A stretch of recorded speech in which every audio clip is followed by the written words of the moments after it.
مندو کھیل صاحب 123 روپے پہ ملا تھا ڈالر انہیں 123 روپے پہ پی ٹی آئی کو. اب 173 ہم نے 115 پہ چھوڑا تھا لیکن وہ کیئر ٹیکر میں وہ بڑھ گیا تھا نا. آپ کا شاید 118 پہ چھوڑا تھا پھر 123 پہ چلا گیا تھا. 123 سے 173 50 روپے پورے کا فرق پڑ چکا. 50 روپے 3 سالوں میں. وہ ایک بندہ ایک عام پاکستانی صارف جو ہے اس کو کیسے برداشت کرے گا اس قیمت کو؟ کبھی اس پہ بھی غور کرتے ہیں؟ کوئی پارلیمنٹ میں بیٹھ کے بات کرتے ہیں؟ آپ پوچھتے ہیں ان سے سوال جواب کرتے ہیں؟ ملک صاحب اپوزیشن کو کوئی نئی بات اپنی طرف سے تجزیہ کر کے بتانے کی ضرورت نہیں ہے. جیسا آپ نے خان صاحب کے نیازی صاحب کے کلپ سنائے تھے اس طرح ہم بھی وہی باتیں سناتے ہیں کہ آپ ماضی میں کیا کہتے تھے. بہت سارے لوگ یہ بھی کہتے ہیں کہ کل پرسوں میں کہیں کسی کو سن رہا تھا کہ یہ اورسیز پاکستانیوں کو بڑا فائدہ ہوا ہے. تو میں اس عقلمند آدمی میں پوچھنا چاہ رہا ہوں کہ فائدہ کہاں سے ہو گیا؟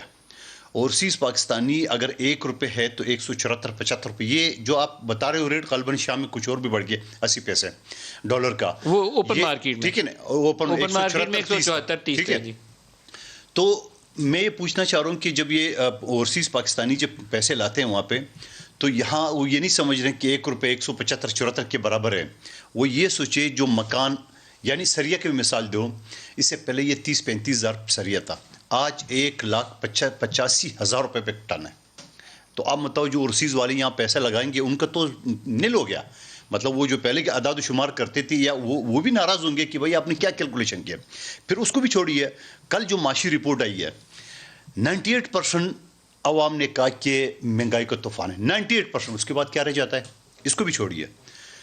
موجودہ شوکت ترین صاحب جو ان کے وزیر خزانہ ہے ان کے اوپر لوگوں جو 53% لوگوں نے غیر تسلی بخش اس کو قرار دی کہ اس کی معاشی پالیسی غلط ہے. 13% نے جو ان کے وہ یوتیے ہے وہ بولے ہوں گے کہ ہاں اچھا ہے. ٹھیک ہے. اس کے علاوہ آپ یہ کرنے کہ 61% لوگوں نے کہا کہ موجودہ حکومت کی غلط پالیسی کی وجہ سے یہ معیشت تباہ ہو رہی ہے.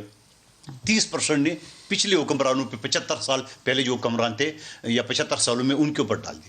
اگر میں اس تجزیہ کو لے لوں تو اب یہ اللہ نہ کرے آگے 1.5 سال باقی ہے تو یہ 1.5 سال مزید رہیں گے تو کیا کریں گے یہ ملک کیا کریں گے؟ اور پھر میں وہ باتیں نہیں دہرا رہا ہوں جو اس نے خودکشی کا. غالباً عمران نیازی صاحب کو اپنے سٹیٹمنٹ تھوڑا سی چینجز لانا چاہیے کہ آج کل میرے صداقت عباسی صاحب میرے ساتھ ایک چینل پہ بیٹھے ہوئے تھے تو وہ کہہ رہے تھے کہ یہ دراصل جو وزیر خزانہ ہوتے ہیں وہ غیر مقبول شخص ہوتا ہے.